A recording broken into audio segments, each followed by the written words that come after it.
Just one quick thing. Before I came up here tonight, I got a phone call from a bit upset about a letter he received saying he didn't get a village sticker for his car when he did. He had, you know, luckily he had a receipt and he was able to bring that in.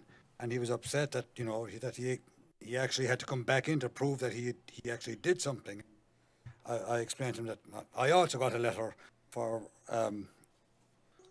from the village about saying my vehicle didn't have a sticker, which thankfully I also had the receipt and I was able to prove it. There seemed to be some miscommunication between the state and the village, and just so people understand, this came about, during with the intention of possibly eliminating village stickers completely, and hopefully maybe later on during your report, Mary, you can Yeah. go into it a little more detail. Yeah. But the gentleman was upset, and rightly so, and hopefully we can address that. Well, I can talk about it now, Tim, if you'd like. Many trustees here, and I have talked about this for a while. The vehicle stickers are a little bit of a nuisance. People forget easily, and the compliance has always been a concern. I've heard estimates between 30 and 50% of the people who should have stickers don't. And it's just kind of the residents view it as a nuisance, and it's a huge amount of staff time and labor. So I've asked Larry during the budget to look at creative ways, and he's going to challenge his team to see if there's a way to eliminate the vehicle stickers completely and look at, it is a revenue source. We can't just say we're taking out revenue. We have to do it responsibly in a way that protects seniors and vulnerable populations, but we are kind of looking at that, Tim. And that's all I have. Okay, thanks. Trustee Olenichek?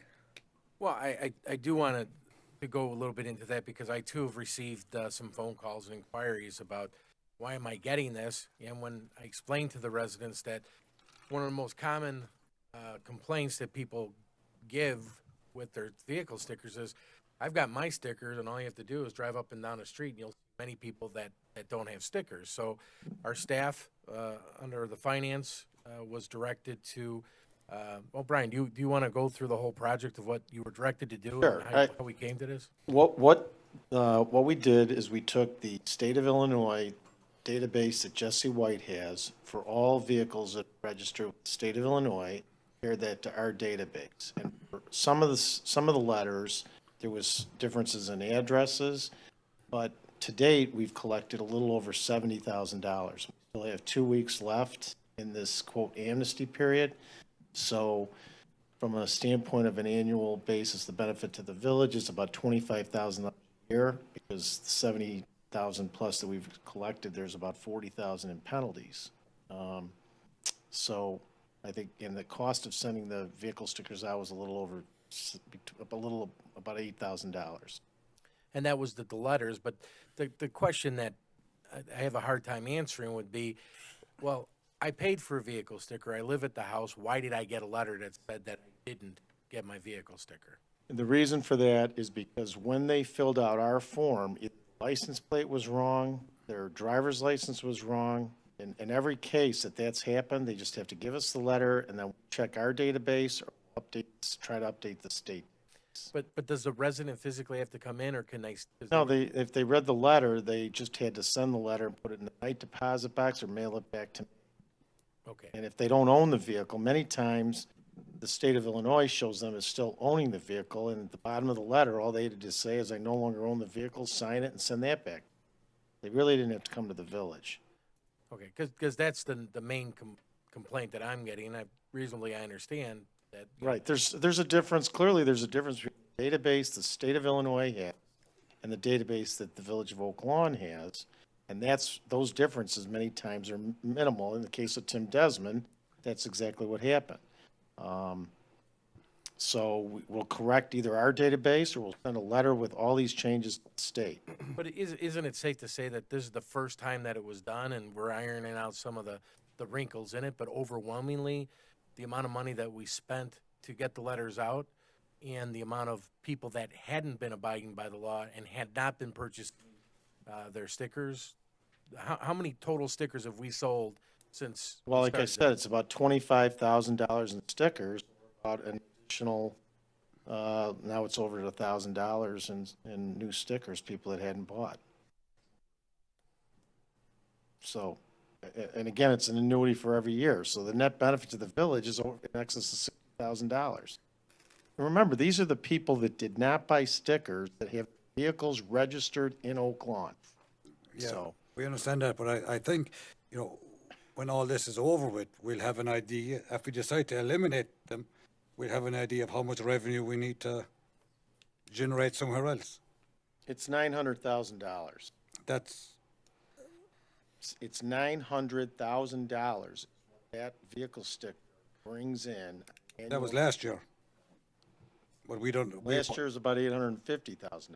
Okay. Still So, but talking about a big number. right, but when everybody that didn't have their sticker pays for it after, you know, by the time our, It'll go from $850,000 to $900,000. okay, and it'll give us an idea of how much we need to, alternate Need to revenue we need to replace generate. $900,000. Right, I don't know how else to say it. $900,000 in a year where we have a lot of pensioning.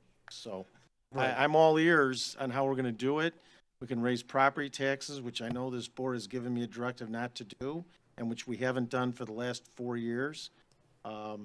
We can put it on a water bill, all of which I think are not really conducive to what the directive is this board's given me. So okay.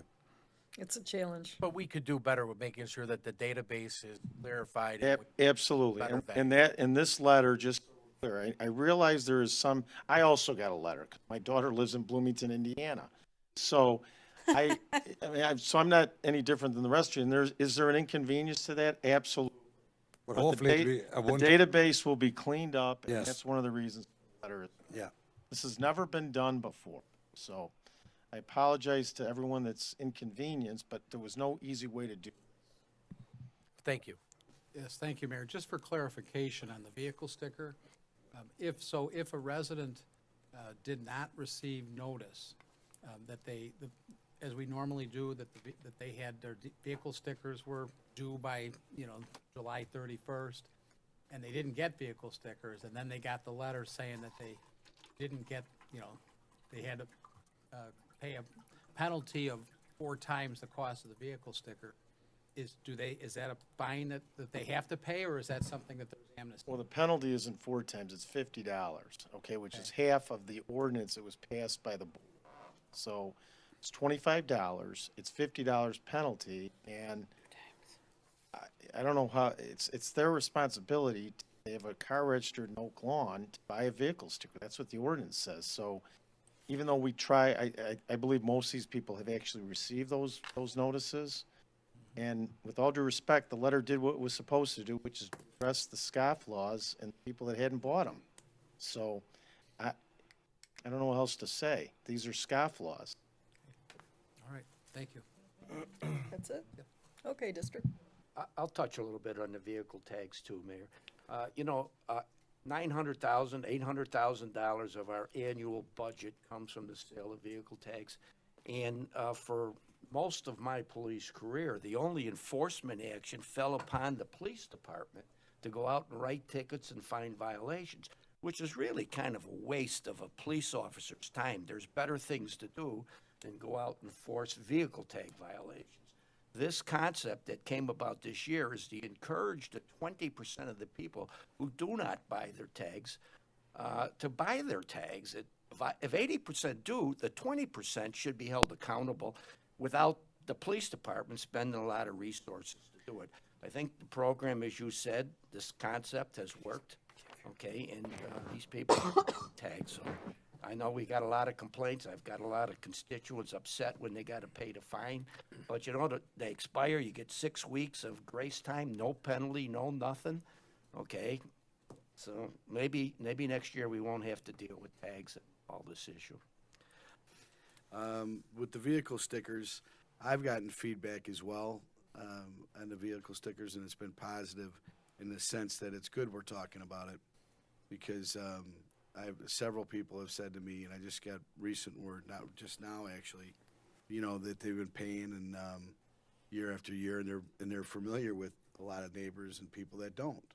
So, the letter, it's a good effort. It's good we're talking about it, and, you know, I think hiding a tax, as was described to me by one of my residents, it's a bad move, I think, right now. But I think we should all departments should be looking for ways to raise revenue, but I don't know how we're gonna throw in another $900,000. It's incumbent upon all of us, to be looking for that kind of money, but that's, be interesting to talk about how we're gonna get $900,000 at budget time.